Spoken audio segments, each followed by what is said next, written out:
right, so it's 4 o'clock. I'm a prompt person, so let's go ahead and get started today. You probably know this based upon the information that you were sent about today's event. But in terms of giving you a brief overview of what we'll be talking about today, I'm going to be talking about the practice of digital storytelling, how it relates to history and the practice of history, specifically my archaeological field project in Armenia, and we'll be talking about different ways that updates in technology is really changing the way we tell stories about the past.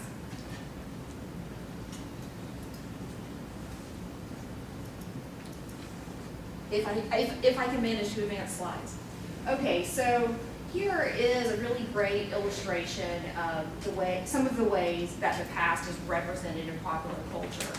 I feel really lucky as an archaeologist to have compelling characters like Indiana Jones and Lara Croft who represent my profession to the wider field, at least in terms of the amount of interest they get from the public. However, critics will likely say, and rightly so, that these sorts of characters, Indiana Jones, Lara Croft, are no more than looters who go to other countries to steal artifacts for the colonial aims of places like museums and their nationalistic purposes. These are some of the critiques that you could make of Indiana Jones and Lara Croft.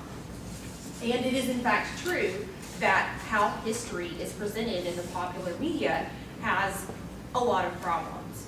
One question that I'm frequently asked is therefore, what do I think about Indiana Jones? What do I think about Lara Croft? Unfortunately, I'm going to leave you hanging on this one because this is my narrative hook. So you'll have to wait until the very end to figure out what my personal take on this issue is.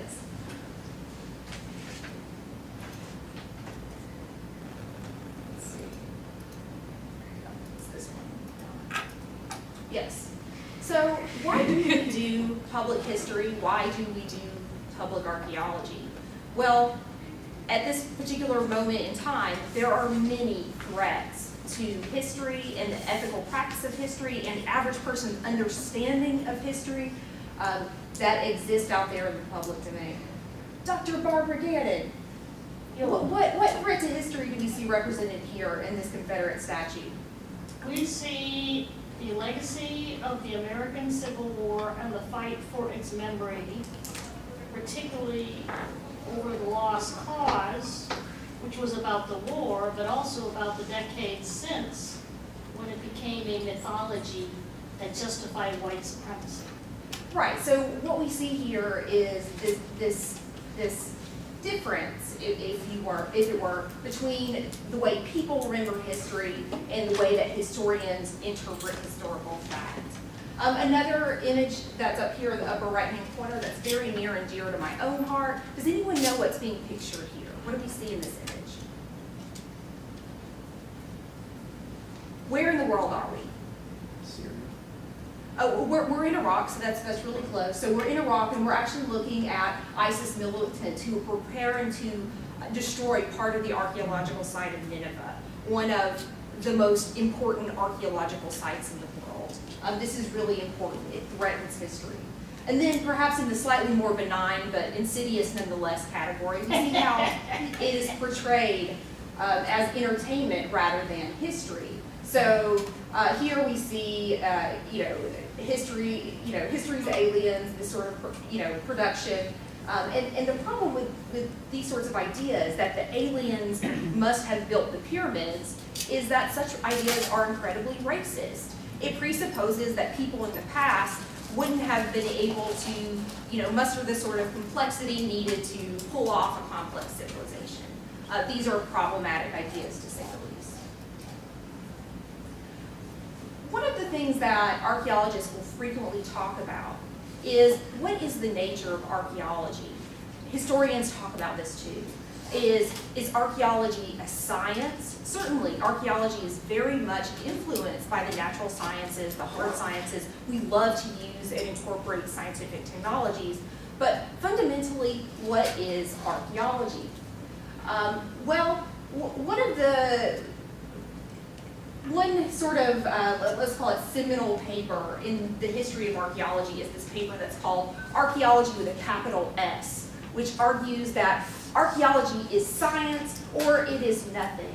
And instead, I have titled this slide Archaeology with a capital H, because I'm arguing that the study of the human past through its material remains is the humanities or it is nothing.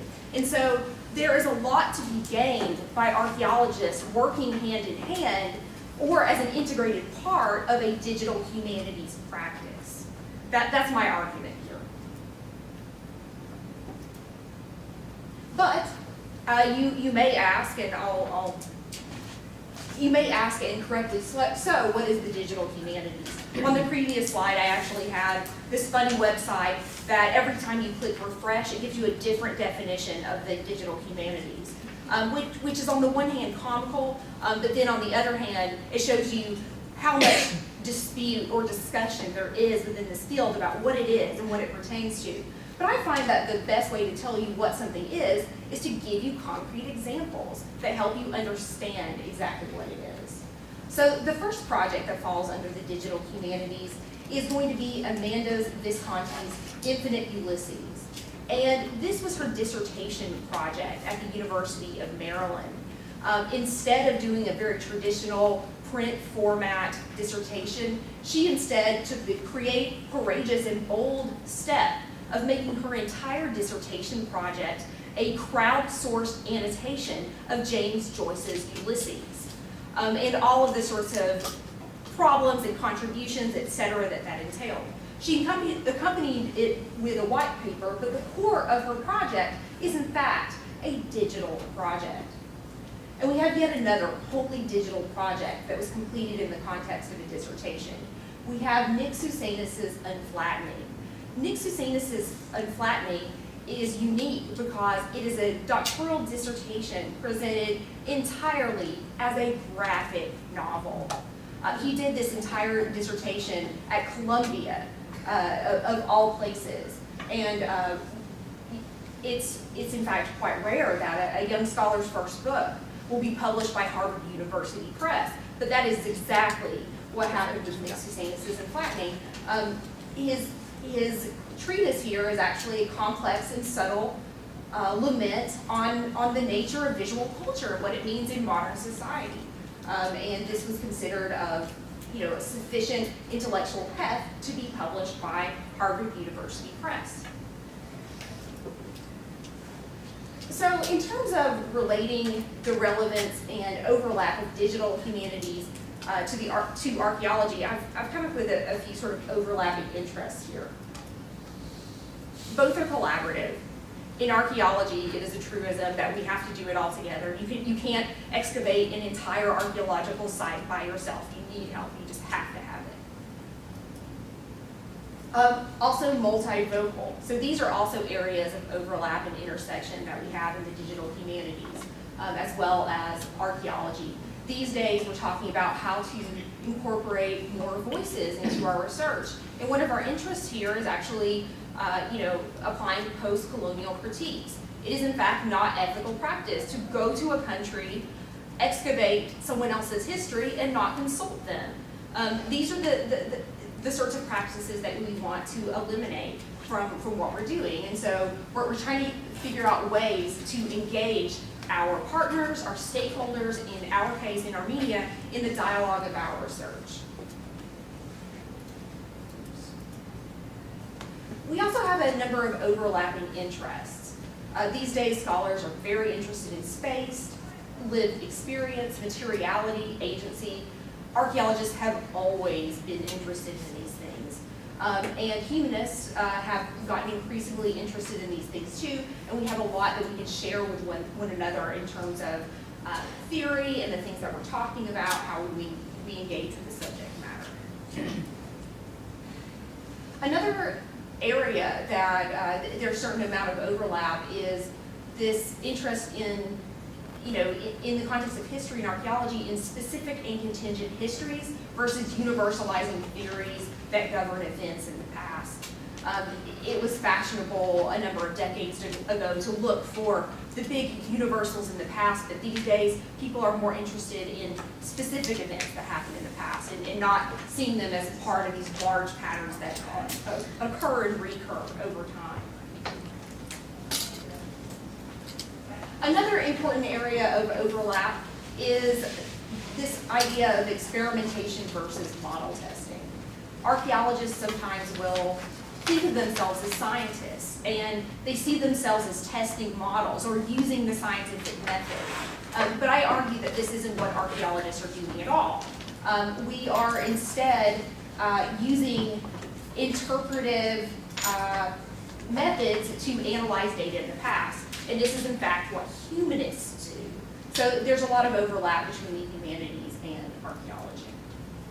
And then the last thing is, I guess, the sort of newest thing that I see coming out of the digital humanities, as well as archaeology, and that is a new interest in activism. Scholar as activist has become definitely something that people are incredibly interested in these days, mostly because people want to, change the world and change the way people see the world.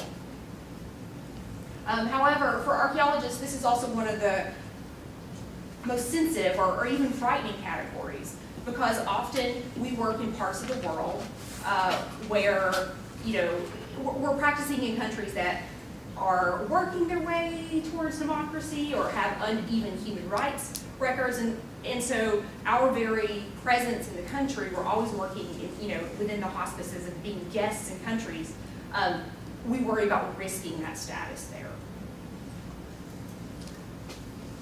All right, so I'm finally going to start talking about digital storytelling after having contextualized this within the digital humanities within a broader practice.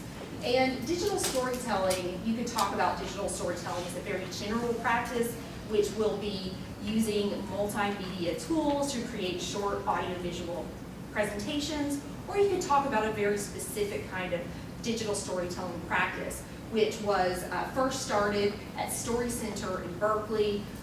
The digital storytelling practice, as created by Story Center, is a workshop-based practice in which they aim to tell short 2 to 3 minute stories that are frequently activist, socially engaged. They aim to talk about something small or personal and then relate it to sort of larger scale global issues in their communities or the world. That's the sort of thing that digital storytelling is.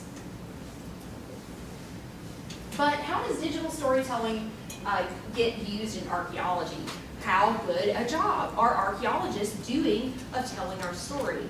Well, if I had given this talk maybe 6 or 7 years ago, I would say, people, we need to be doing a much better job. We need to stop letting other people tell our story. But today, instead, I'm in the very happy position of being able to say that archaeologists have started taking up this mission and have begun to tell better stories about the past.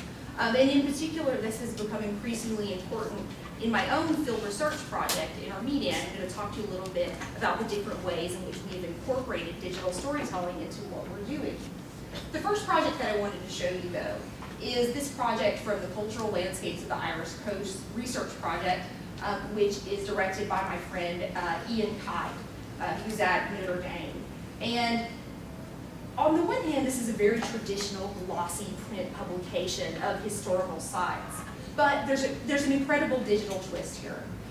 Once you download a program and then swipe your iPhone over it, you'll actually launch short 2 to 3 minute videos about each of the sites that are listed in this book. So there's a bit of a digital twist to this traditional print publication.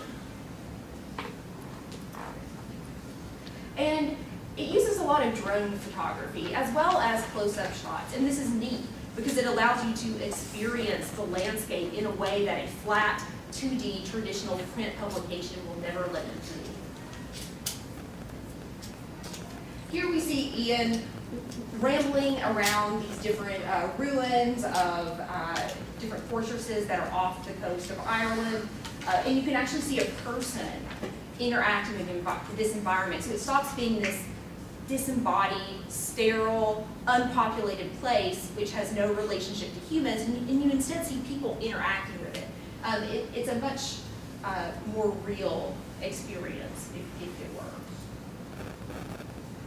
So at this point, I want to talk a little bit about how we're using digital storytelling in my own project in Armenia, but I guess I'll back up for just a second and explain to you what it is that we're doing in Armenia anyway. In 2017, I and a couple of my collaborators in Armenia started a new project to study fortresses in Armenia as parts of large integrated landscapes.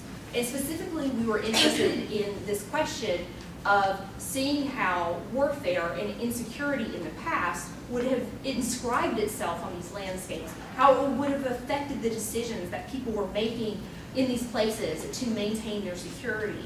And we're interested in two particular periods in which this particular valley became incredibly fortified.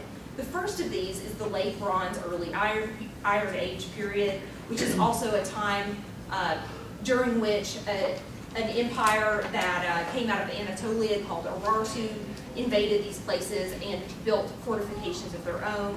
And then later, we see yet another fortification of this valley during the medieval period, when this particular valley was integrated into the Armenian Silk Roads and became a part of the Mongol Ilkhanate.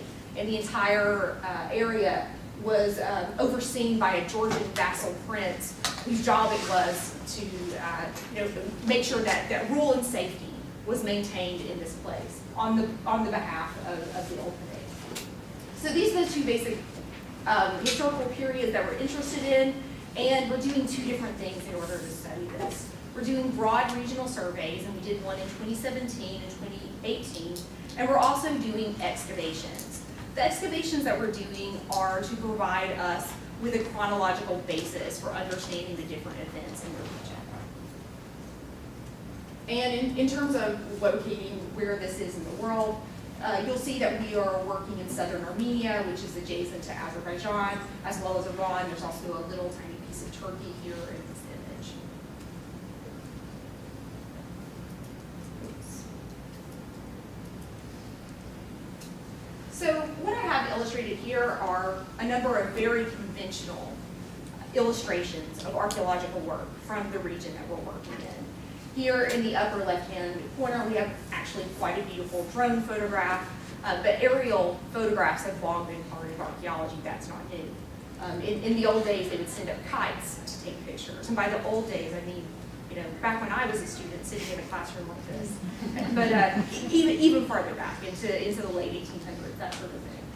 And we also have an image where we see a topographic map with a scale drawing of a fortress. This is a very classic portrayal of archaeology. A couple of scale photographs. These are the sorts of things you might see in scholarly journal articles, that sort of thing. This stuff is all good, all appropriate. We should all be doing it. But what else should we be doing? What other kinds of stories should we be telling with images? These are the sorts of questions that I began asking myself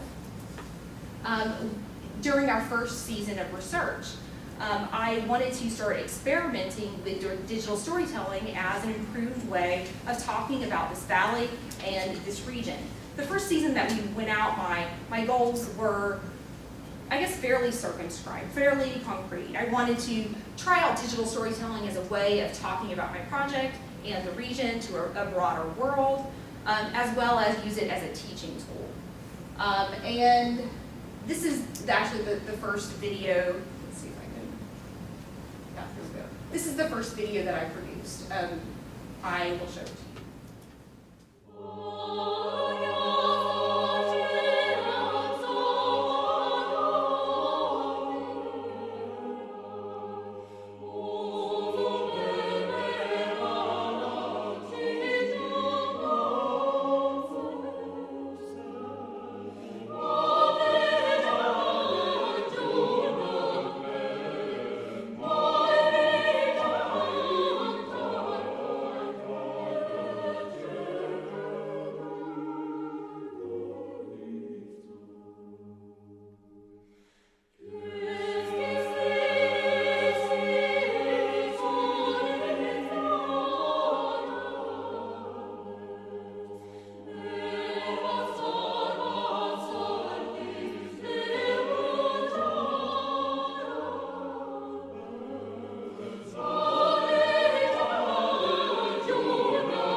So this was, one of our very first experiments.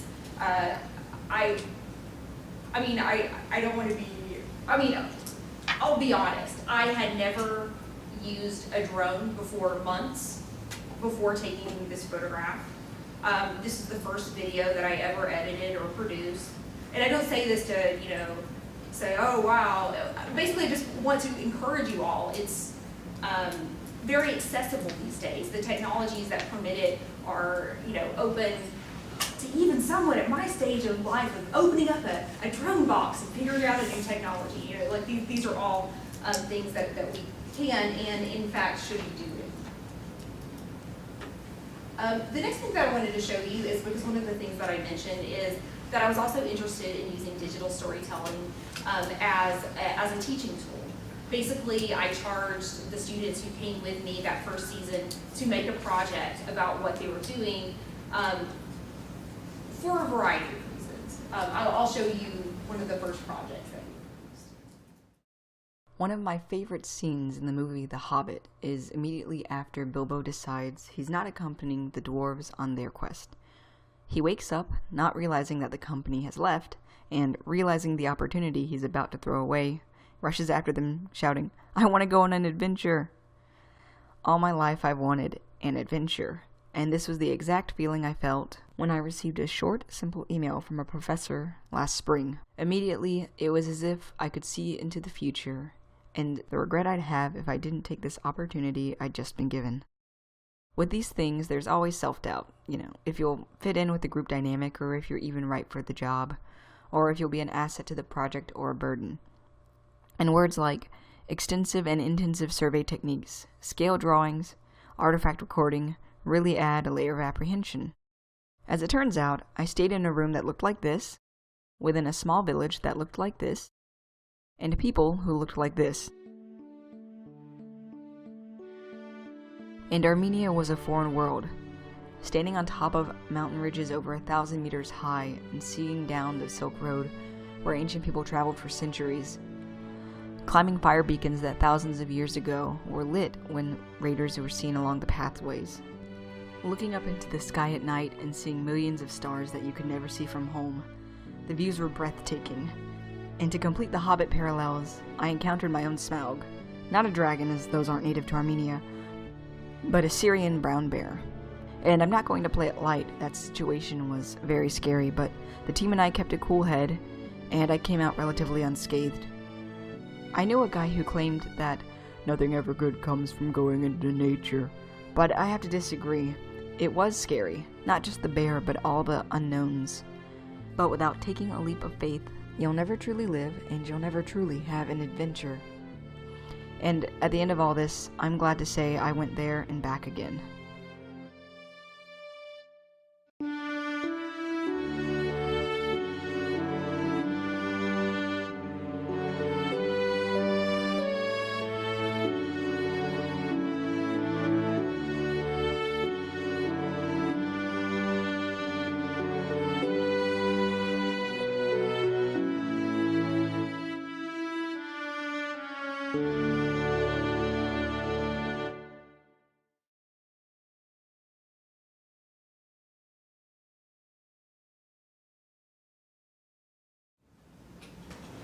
So this particular project was produced by a former student of mine named Laurel Schaefer, and Laurel Schaefer's next act was getting a full assistantship to the University of Georgia to study history, working on a digital humanities project that she proposed, very similar to the sorts of digital storytelling that we were doing in Armenia. So she was able to take the skills that she learned as working in this applied research setting and make a compelling case for herself to get funding and money to keep studying history, which is what she is still doing. So for the second year of our digital storytelling project, it has a pretty specific context. And the context of the development of this project is that I began to realize that there were real risks for cultural heritage in Armenia. And there was something that the international community needed to step in and do in terms of protecting the beautiful heritage that I was studying in Armenia from further depredations. Specifically, in 2017, it was announced that the Irani cave complex, and here I have these images of the Irani cave complex. It is one of the world's most important chalcolithic sites. It probably should be a UNESCO World Heritage Site, and the reasons why it isn't has more to do with the politics of that process than the merits of the site. But it's an important site on the level with Lascaux, just to give you, some sort of reference point for understanding how important this particular site is. Well, in 2017, it was announced that the management of this particular cave complex was going to be bid out. It was going to be allowed to be managed by the highest bidder. And the company's bidding need not have any special experience in cultural heritage management. And in fact, one of the companies that made a proposal that made it to the top of the list of companies that was being considered actually proposed bringing busloads of picnickers into the sensitive cave environment so they could enjoy, this cultural heritage in a much more intimate setting. Just to give you a comparison, at Lascaux, they don't allow tourists to enter that cave anymore at all. They have quite famously created an entire full-scale replica, which tourists go in instead, because that's how sensitive the environment is and how susceptible things are to decay. However, as important as this story was, it was not covered in the international media whatsoever. I only heard about it through anecdote and posts of my colleagues in Armenia, and I thought, we have to do a better job.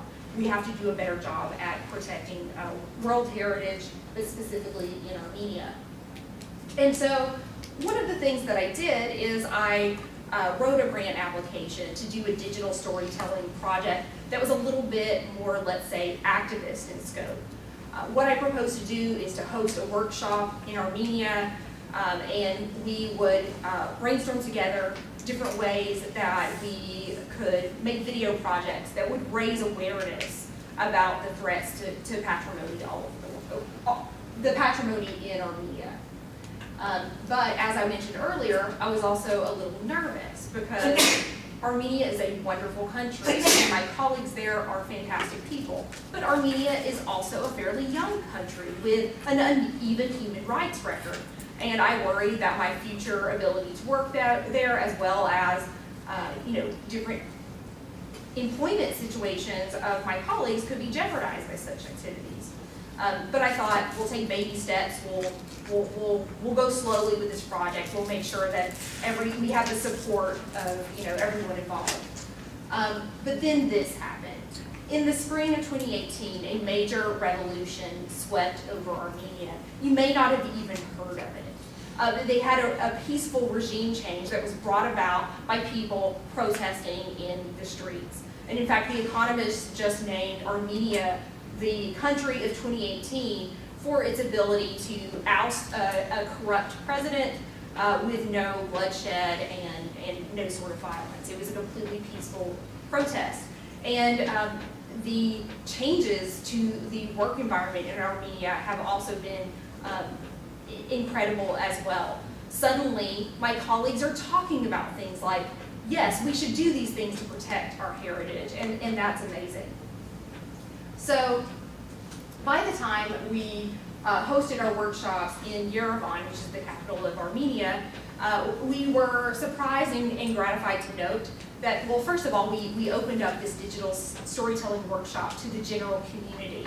And we actually had about a dozen people who were not affiliated with cultural heritage show up too. They were working on different activist projects of their own, like water rights or protecting different modern monuments, etc. They were working on a variety of projects. And I was also happy to note that they were all women, down to a single last one of them. All of these people who were interested in using digital storytelling in Armenia were women, and that was gratifying for me as well. So what we worked on in these workshops in Yerevan were projects that fell under the theme of protecting cultural heritage in Armenia. And we produced, as a result of this, 10 new projects, and they're all bilingual. So they are either in Armenian with English subtitles or in English with Armenian subtitles. So these are the projects, this is what we were working on this summer. We have now posted all of these projects on the website, which is called Infinite Armenias. This is a multi-vocal participatory platform in which we are encouraging people all around the world who have a stake or an interest in cultural heritage preservation in Armenia to contribute stories to our platform, which we will share across various platforms. But I know that you want to see a video, right? So I'll go ahead and show one of those. And this is actually the Armenian graduate student who was standing on top of the fire beacon. He made his own video, and it's great. I'm an archaeologist now.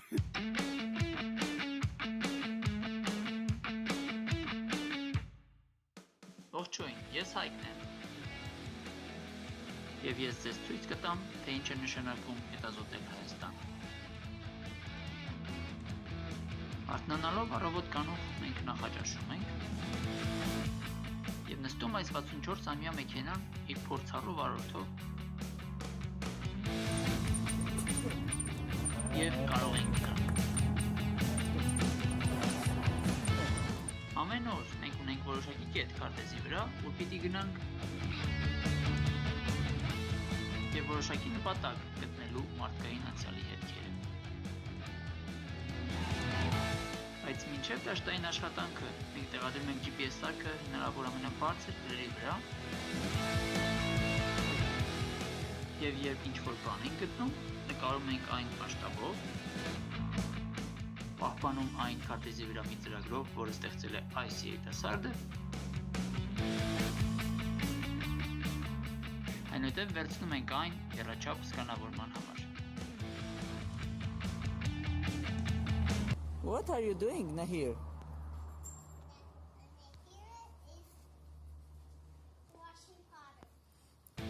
Հետո մենք ուսումնասիրում ենք այն, նկարում, պատրաստում անձնակիր եւ մինչ մենք աշխատում ենք, մենք վայելում ենք նաեւ բնությունը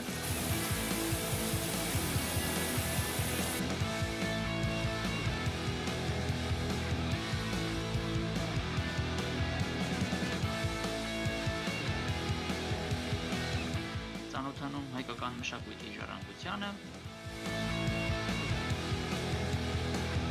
կամ էլ մագլցում լեռները, պայքարում արևի դեմ։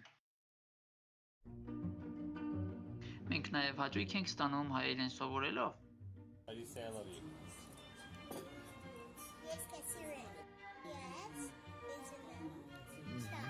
Oh, praise. Yes, isn't I'm trying. Peter Pan. Yes. What about you? You can't do that. I'm Chris Besser. I'm from Cleveland, Ohio, and I came to Armenia to experience what life is like outside of the United States. I've been really touched by how welcoming everyone has been here in Armenia, how uncomplicated it is to work here as an archaeologist, and how everybody is very helpful in trying to make sure that our work is going to go smoothly. Oh, look Yo, at her. this is Wait, look. unfair.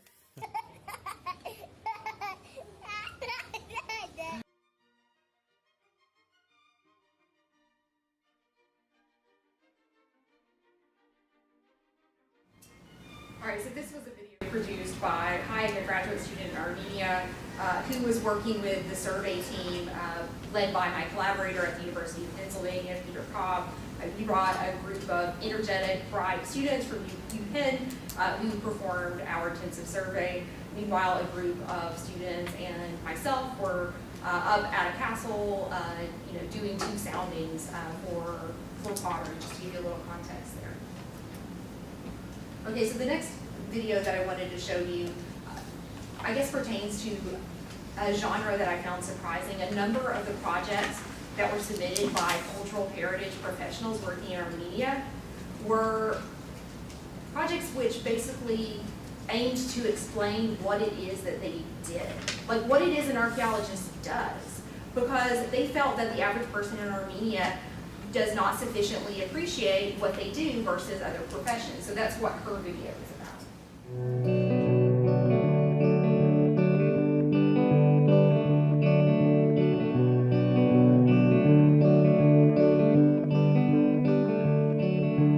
Hi Parev, hello, hey, ինչպեսես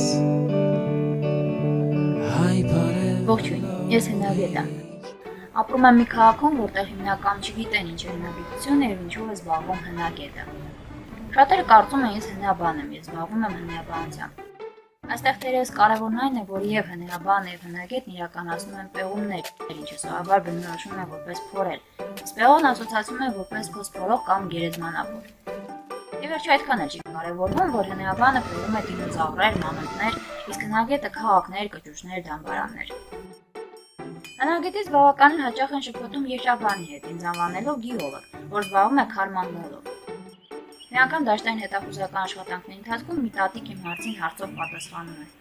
Աղջիկ ջան, դու են մանեկողներից ես։ Ինչ, ներեցեք։ Դե են քարմանեկողներից։ Հնագիտությունը որպես գիտություն իսկապես կապ ունի եշաբանության հետ։ Երկուսն էլ փնտրում են քարեր, միայն թե դրանք լրիվ տարբեր քարեր են։ Եշաբանին ավելի հետաքրում են ոսկին, պղինձը, իսկ հնագետից պալատների ու դամբարանների քարերը։ Եվ թե հնագիտությունն ամենաարկածային ու առասվածային մասնագիտություններից է։ Հնագետից մի հուշարձանի պեղումների ընթացքում մոտենում են երկու զբոսաշրջիկներ եւ հարցնում.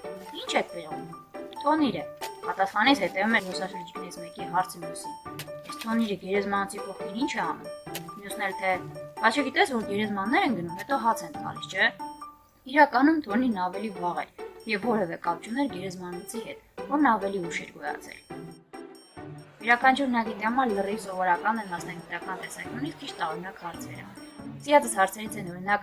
ո՞նց եք իմանում որտեղ կորել։ Բա ո՞նց եք իմանում, որ այդ կճուճն այդքան հին է։ Վեճեղը լավ որ երազում եք տեղածդ մեռելին տեսնես։ Հեչ ոսկի գտել ես, իսկ գտածոները հետո ինչ եկան։ Ու էլի տարաբնույթ հարցերը, որոնց երբեմն կարճ պատասխանում եմ։ Դրա համար ես հնագետ եմ։ Ողջույն, ես հնագետ եմ եւ զբաղվում եմ հնագիտությամբ։ Ուսումնասիրում եմ հին քաղաքներն ու գյուղերը, իրականացնում եմ հնագիտական պեղումներ ու էլի լիքը բաներ։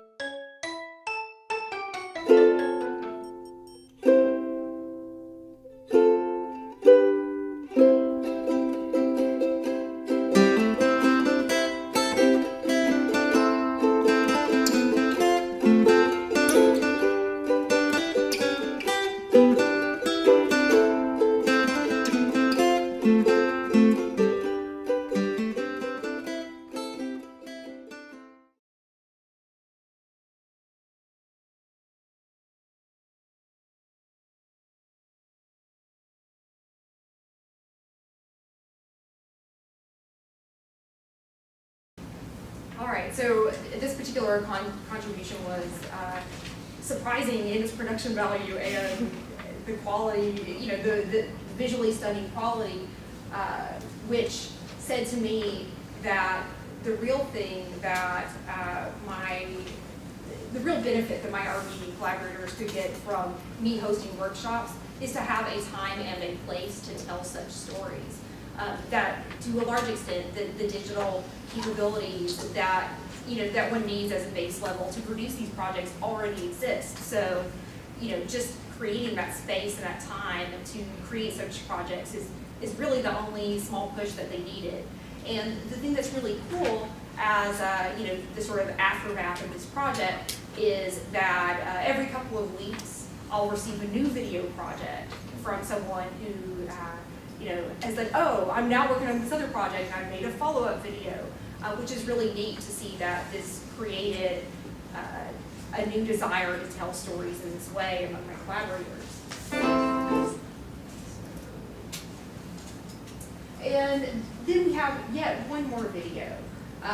Another place where I have been talking a lot about digital storytelling and how archaeologists can do a better job of talking about what we do has been at conferences. So I've given a number of conference presentations, and I've also hosted a number of conference sessions with the explicit purpose of getting people to talk about what they do in a digital storytelling fashion. And recently at the major meeting of my professional organization, ASOR, which studies the ancient Near East, we had a particularly good contribution, and I wanted to show a part of it to you because I think it epitomizes good storytelling in archaeology.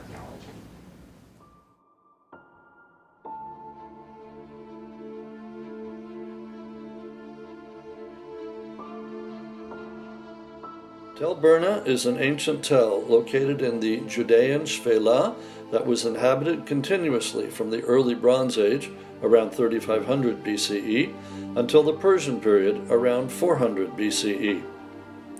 In the Hebrew Bible era, the Shvela was a region peopled by three major polities: the Canaanites, the Philistines, and the Judahites. Tel Burna is located on the northern bank of the Nahal Guvrin, one of five principal east-west oriented valleys in the Shvela that served as ancient routes, connecting the main coastal road, the International Coastal Highway, or Via Maris, to the Shvela highlands. In addition, Tel Burna is situated just west of the Azekah-Tel Goded ridge that served as a natural physical border during the Iron Age too, between Philistine Gath and the Judahite towns of the central Shvela, including Tel Burna. The tell's important topographical connections, its naturally elevated defensive position above the surrounding valley, and its close proximity to the water source of the Nahal Guvrin demonstrate that Tel Burna was a logical location for an ancient town and therefore promised many rich discoveries. A typical day on an excavation begins by waking up at about 5 a.m. At about 5:20 a.m., we leave for the tell. It takes about 20 minutes to get there. To save time, some excavators begin applying sunscreen while driving. When arriving at the site, there is a 10-minute hike up the tell. Toward the end of the excavation season, the walk takes about 15 minutes.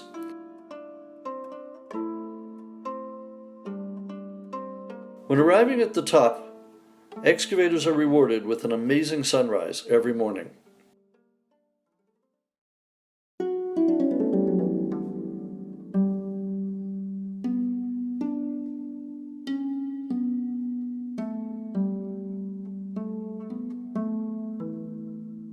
The first thing that we do is to raise the shade cloths because it gets very hot while excavating.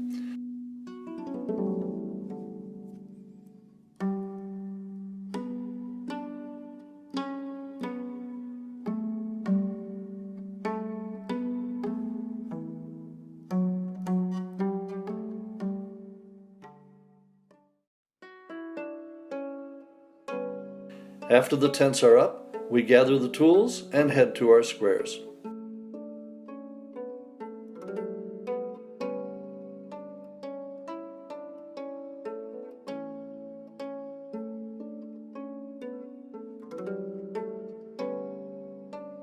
Excavation starts at about 6 a.m. Most of the volunteers and excavators are divided into separate squares.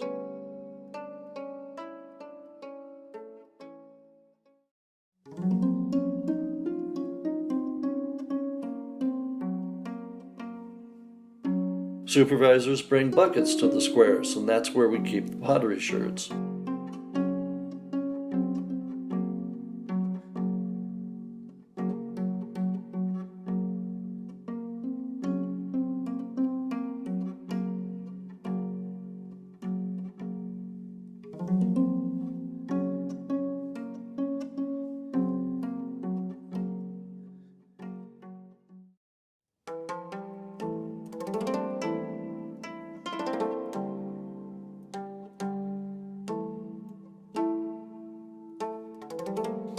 Some squares also use buckets to gather dirt, while other squares are using a more ancient tool called gufas.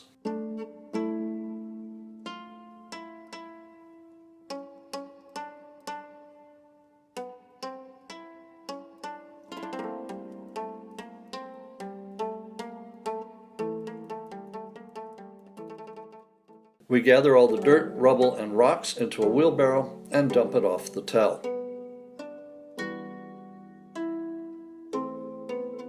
Breakfast starts at about 9 a.m. It's usually a wide variety of kosher sandwiches with choices of cheese, eggs, tuna, and vegetables.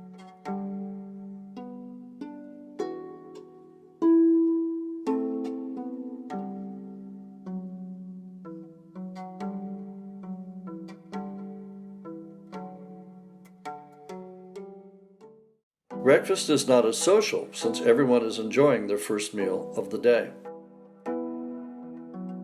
At 9:30, the excavations continue. While excavating, archaeologists use many different tools. A pick is used for faster digging, usually of bulks and not so important areas.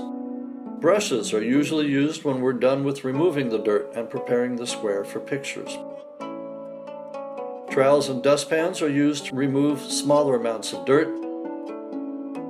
and hand picks, or patishim, are used to dig in smaller areas, while turillas are used to remove large amounts of dirt.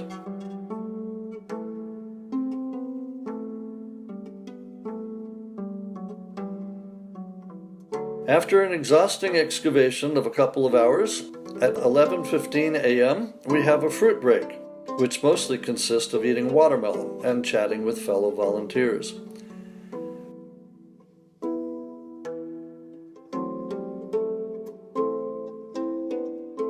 Around 12:30, we start making final measurements. We enter our notes and take pictures of squares for photogrammetry.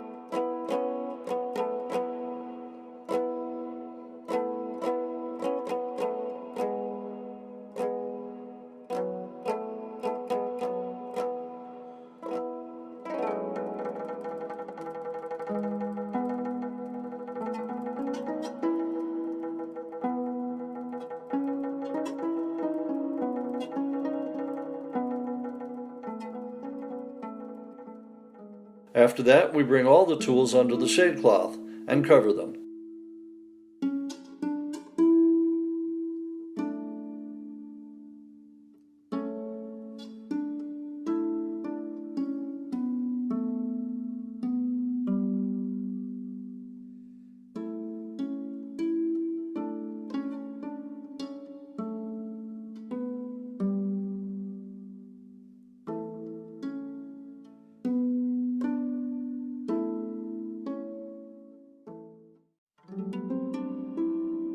The hike down the tell takes place at about 12:45 p.m. and is usually much faster than the hike up in the morning.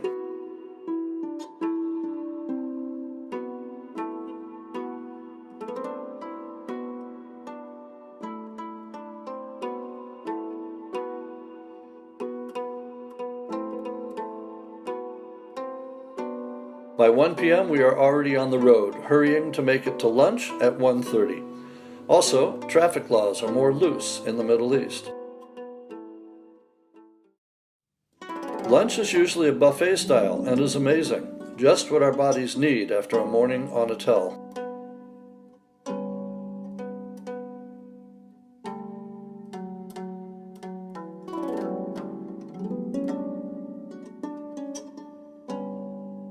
After lunch, around 2:30 p.m., we begin our pottery washing, which is then followed with pottery reading.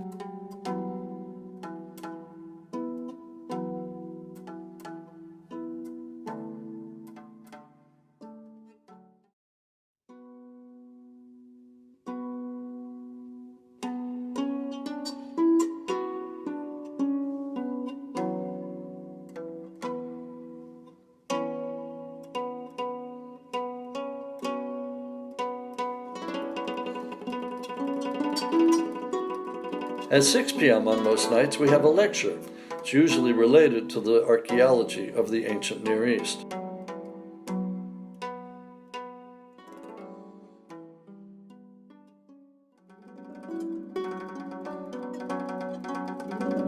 Dinner is at 7 p.m. It's similar to lunch, except that most of the excavators have showered by then.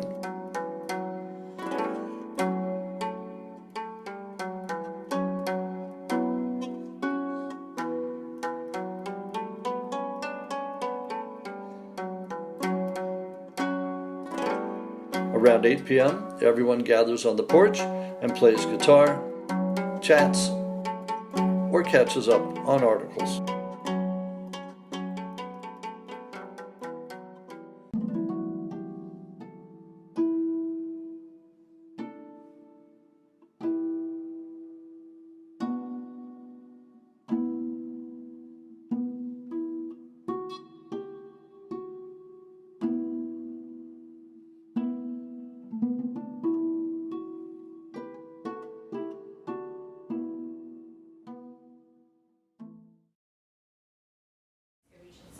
just a really great example of doing a better job of, telling stories about what it is that we do and why it's so interesting.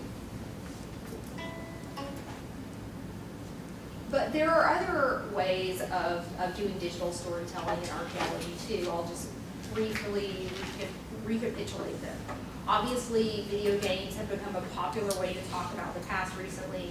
Assassin's Creed, the day that they issued the new level related to Egypt, my Facebook blew up because everyone wanted to share it with me. Apparently, it's amazing. I'll have to learn more about that. I haven't never played the game, but I've seen reconstructions and it looks amazing. Another thing that I wanted to mention in this context is this amazing platform which was started by an archaeologist at the University of Alabama, Birmingham, named Sarah Parkat. She started this platform called Global Explorer, which uses gaming logic to reward an interested public in looking for signs of looting across the world. So you can go onto this website, play for hours, level up, get badges, the traditional rewards of the video game world, and but at the same time helping protect global world heritage. Really cool project. The last area that I'd like to talk about in context with digital storytelling is with narrative mapping. Here I've showed you some, pretty old 2.0 technology. It is a new, several millennia have passed since we've been making maps like this, flat, ortho-rectified versions of the world. So it might be time that we got a new map. And the Riches project at the University of Central Florida is an excellent example of how we can use maps to tell richer stories about the past, embed a lot of multimedia content, use tools like the book bag tool to tell stories, using storyboarding. This is the future, I think, of where mapping is going in the digital humanities context, and I think that archaeologists would benefit from learning a little bit more about deep mapping and these strategies. Another thing that archaeologists are definitely doing these days is using 3D models to reconstruct not only lost worlds, but also using 3D models to make, models of sites. Here is a model of the site Caribou, where we were working this summer, where we were able to program our drone to fly in transects, then stitch all the photos together, and then make a 3D model. This took about 20 minutes. Just imagine how much the technology has advanced in such a short time. Okay, so we're finally to the point in the story where I promised I would disclose to you what I think about Indiana Jones. Well, I'll be honest, a small part of me loves Indiana Jones. That figures like Indiana Jones inspire excitement, curiosity in the field, but they also caution us that we need to do a better job of telling stories about what it is that we do, and that's why I plan to continue on telling good stories about the past, employing the best ethical practices. Thank you.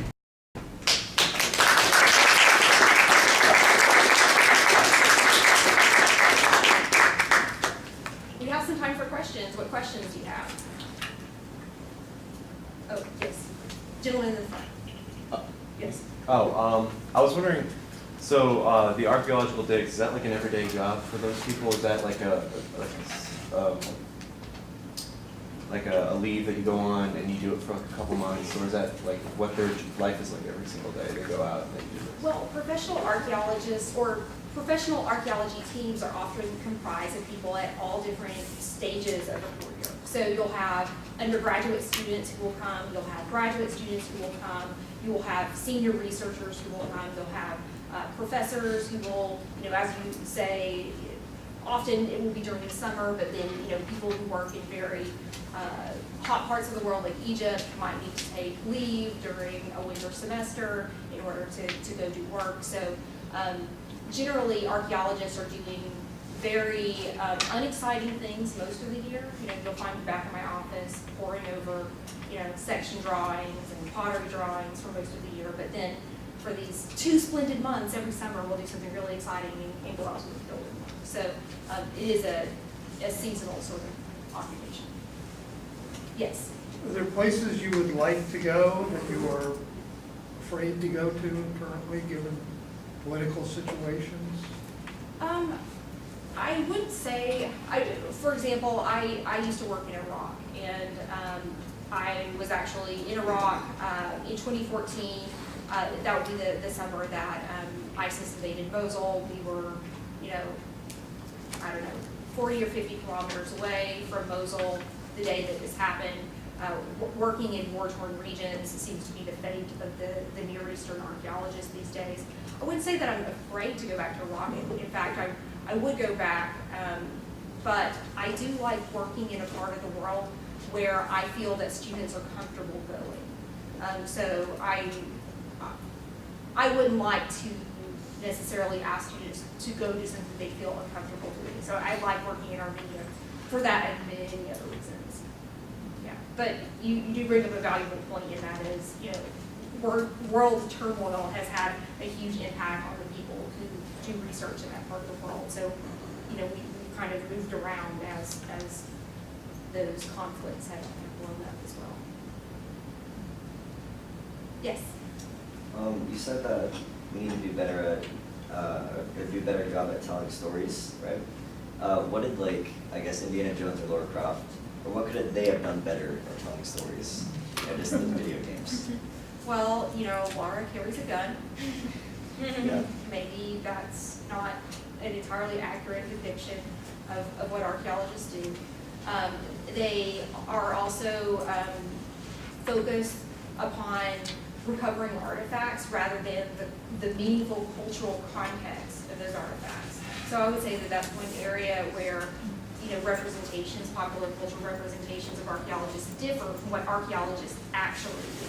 We spend a lot of time studying, subtle variations in colors of soil to understand, when a particular chronological period starts and ends. We're certainly interested in the cultural context that produces artifacts, but that's not the end of our study. So I would say that's a very clear point of differentiation. Yes? Would you include, I don't know if you know Trent DeBauer's Shovel Bone Designs, which is a series of small comic books that many archaeologists submit their stories about being on the field, similar to digital archaeology. So would you, at least in your opinion, consider that part of the whole digital humanities in our storytelling? Absolutely, and I have a number of colleagues who are very much into that space, who like making digital zines, who are really into producing graphic representations of archaeology and what archaeologists do. And I think that is a cool upcoming area that they recently profiled such approaches in the newsletter of the Society for American Archaeology. So yes, I would definitely include those sorts of treatments in that umbrella. Yes? Have you noticed maybe an increase in local public interest in your project while you're there? Since you've been going for a few years now? Thanks for asking that question, Emily. Actually, one of the students who went out with us this summer did a poster at our large national professional association in which she talked about what we were doing in terms of social engagement. One of the things that we've been doing is posting our day's activities, geotagged on Instagram as well as Facebook. Facebook is really big in Armenia, I would say even bigger than Instagram. But people saw these pictures, they started to get picked up by local interest groups, and people started coming out to the site to ask us what it is that we were doing, that sort of thing. So that sort of dialogue that we're having when we're out in the field has been made possible by social media and our use of technology in the field. So we definitely try to run an open archaeology project in which we are talking to people when we're out there. Our survey strategy is community-based. So what we do when we survey the surroundings of the village is we go and talk, we set up a meeting with the village, and then we go talk to all of those people, and they tell us about their local places of memory. We start making lists, and we go visit those places. Sometimes what they're interested in isn't what we're interested in but sometimes it is, this important site of Caribou. We were key too because people said it had important monuments. They told us it had catch cars, which are these standing stones. They're these commemorative stones that people put up all over Armenia over the last several centuries, and even longer, to remember something. And, you know, we're studying something a little bit more ancient, so we're very interested in these cache cars, but, you know, they don't always help you find fortresses, for example. But in this case, it did. There's a huge cache car in the middle of a large Late Bronze, Early Iron Age fortress that wasn't on any of the lists of monuments for the Antiquities Department. So by talking to people and including them in the dialogue of our research, it's actually been incredibly productive on a research level. Yes? Do you worry that drawing attention to these sites might cause looting or inspire looting or anything like that? Yes, absolutely. And that's a really good point. So one of the things that you have to decide as an archaeologist is whether or not the cat is out of the bag. So in my case, I have decided that it is, that the villagers are smart enough to know what we're doing there and where we're going every day. And so what I can do to help protect the site is increase their interest in what we're doing and the contributions that we're making to worldwide knowledge of and interest in their historical monuments. You know, keeping it a big secret is just not something that's going to work when you work in these village contexts. So I try to be realistic about it and instead do the opposite, promote as much as possible so people get excited about and interested in the things that are in their own backyard. And then they want to defend it instead of just you wanting to defend it. Exactly. We also, and completely accurately, show them the sorts of things that we're looking at, and they're not, the sites that we're working at are not the sorts of places where we're finding, you know, golden goblets or murals or any sorts of artifacts that would have any sort of value on an antiquities market. But instead are incredibly valuable scientific information. So I think when they're able to contextualize it like that, they're incredibly supportive of helping us with that. But yeah, vandalism in science is incredibly detrimental, yes. So another step within archaeology, at least is a department-wise as a discipline, is really to collaborate with other people in digital media to help with these sort of digital storytelling. You know, like let's say animators or people like that. So that will be sort of, at least here at UCS, if there's any sort of plan, sort of take that to the next step and have a collaborative work between visual arts in the department. You bring up a really good point, and so far the way I've been developing the digital storytelling component of my project is in terms of incremental staged growth of the research. So, you know, start 1 year, build upon that, and I would say that when I look forward and think about what a project like Infinite Armenias might be in 10 years, it is definitely within the context of a large collaborative digital humanities project in which we are able to benefit from the many talents of a university like UCF in the video game design space, in the visual design space. Right now, we're not there yet, but that is where we want to go. That's a great question. What other questions do you have? Well, I'll conclude by thanking all of you for coming out on this Wednesday.